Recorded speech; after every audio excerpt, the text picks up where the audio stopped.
Sir আমরা যখন class 5-এ পড়তাম তখন যে সিলেবাসটা ছিল বইয়ের খুব বেশি ডিফারেন্স নাই, কিন্তু স্যার প্রশ্নের যে সিস্টেমটা স্যার সৃজনশীলের নামে যেটা স্যার হয় সেটা তো বাধ্যতামূলকভাবেই স্যার ওকে ডাইগ্রাম করতে হচ্ছে। কারণ আমাদের সময় কী ছিল স্যার, আমাদের বই পড়তাম, বইয়ের লাস্টে যে গদ্য সেখানে প্রশ্ন থাকতো, ওখান থেকে স্যার প্রশ্নটা আসতো। এবং অবজেক্টিভটাই যখন শুরু হয়েছে তারপরে আরেকটা পদ্ধতি। আমরা এখানে যারা উপস্থিত আছি আমি মনে করি যে আমরা সবাই আগের পদ্ধতি অর্থাৎ অবজেক্টিভ টাইপের আগের পদ্ধতিতে পড়াশোনা করেছি। আমাদের বিজ্ঞজন স্যার অধ্যাপক ডাক্তার বিধান রায় স্যার অনেক কিছু বলেছেন। আমি স্যারের একটা বিষয় আমি বলেন শিক্ষা নিচ্ছি এখান থেকে, যে শিক্ষা বলতে কী বোঝায়, এটার মধ্যেই স্যার অনেক কিছু বলে দিয়েছেন যে এই শিক্ষাটা কীভাবে আচরণের পরিবর্তন আনবে এবং আচরণের পরিবর্তন আনলে কীভাবে পজিটিভ অ্যাটিটিউড আমরা ধারণ করবো, তারপরেই বাচ্চারা একটু কথা বলবে না, তারপরেই বাচ্চারা তাদের শিক্ষাটা প্রপারলি নিতে পারবে বলে আমার মনে হয়।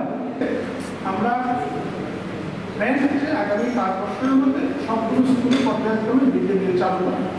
এটার অংশ হিসেবে আমাদের যখন শুরু হবে তখন থেকে শুরু হবে 150টা উপজেলার সব স্কুলে।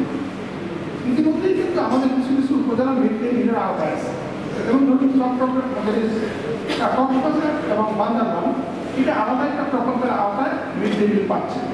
হ্যাঁ, এই ধরনের আরও কিছু কিছু কিছু কিছু অঞ্চল আছে বিচ্ছিন্নভাবে যেখানে মিড ডে মিল পায়, কিন্তু আমরা এটা জেনারেল করতে চাচ্ছি এবং এইটা আগামী 1 থেকে 8 পাস হয়ে যাবে আমাদের এই ইয়েটা প্রজেক্টটা, তখন আমরা 150টা উপজেলার সবগুলো স্কুলে মিড ডে মিল চালু করবো।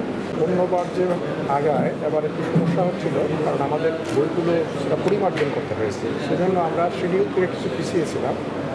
এবং তারপরে জানেন যে বাইরের একটা দেশের কিছু বই মানে ছাপার কথা ছিল, ফলে সেগুলো আমাদের বাতিল করতে হয়েছে, নতুন করে আবার টেন্ডার করতে হয়েছে কিছু বইয়ের জন্য। সেই সব কারণে আমরা একটু পিছিয়ে আছি। ফলে আমরা এবার অন্যান্যবার যেভাবে বই উৎসব 1 জানুয়ারি করা হয় আমরা সেই জন্য উৎসবে যাচ্ছি না, কিন্তু প্রাথমিকের বইগুলো আমরা জানুয়ারির মধ্যে সেই কাজ এগিয়ে যাচ্ছি এবং আমরা জানুয়ারিতে বইগুলো দিয়ে দেবো।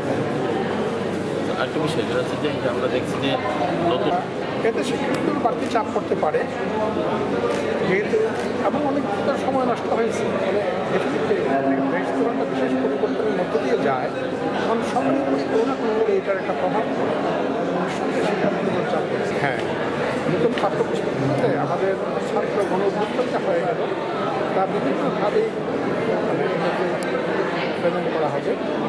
যাতে অনেক রকম গ্রাফিকে থাকবে, ছবি থাকবে, গল্প থাকবে, বিভিন্ন মানে ক্লাসে বিভিন্নভাবে থাকবে বিষয় প্রেজেন্ট করা হবে।